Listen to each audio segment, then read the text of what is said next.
Now, one of the problems that I encounter almost every week is somebody comes to me and says, what's the yoga pose for back pain? And I say to them in a very disappointing way, well, it depends on what the cause of your back pain is. And I'm going to give you an example. Sometimes the very same symptoms can have opposite causes, and the opposite causes have opposite treatments.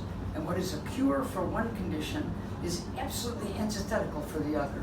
And what is a cure for the other actually makes the first condition worse. So you've got to know what you're talking about before you start. So I'm going to talk about sciatica, which is a pain down the leg in the course of the sciatic nerve. Sometimes it's accompanied by tingling or numbness or even weakness in the muscles of the leg. It can be due to spinal stenosis, where the corridor that leads the nerves from your brain down to your leg gets narrow and pinches the nerves. Or it can be due to the little openings, not the corridor within the spine, but the little openings through which those nerves emerge from the spine. That's called foraminal stenosis. And although they have exactly the same effects, it's one of those cases where the treatments are dead opposite, diametrically opposed.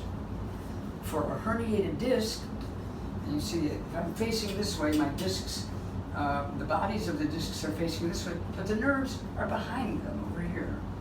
And what you do for a herniated disc is you arch your back so that the space between the front of the vertebrae gets bigger, creating a partial vacuum there, which draws the discs forward, away from the nerves and underneath the vertebral bodies where they're supposed to be in the first place.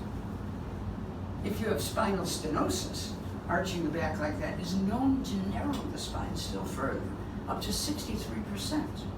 And therefore it's contraindicated for exactly the same symptoms, given a different cause. Now, what if you do have spinal stenosis? If you have spinal stenosis, bending forward is known to enlarge the canal and stretch out a ligament that's back there that takes up a lot of space. You stretch it and it thins just like a rubber band.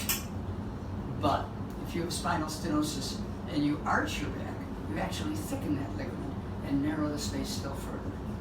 So it's a pretty diagrammatic example of why it's really good to know what your diagnosis is and then go forward and treat it. Now, but how do you treat it?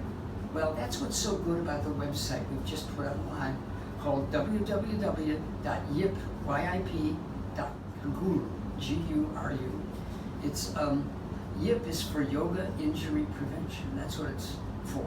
That's what it's about. And treating back pain the wrong way can create the injury it's meant to cure. So if you look up spinal stenosis there, you'll see one set of poses that makes sense.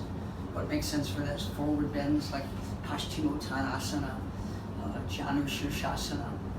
If it's herniated disc, what makes sense is arching your back, like the Warrior One or Urdhva Dhanurasana, the rainbow. So if you want help, www.yip.guru. Hope to see you there.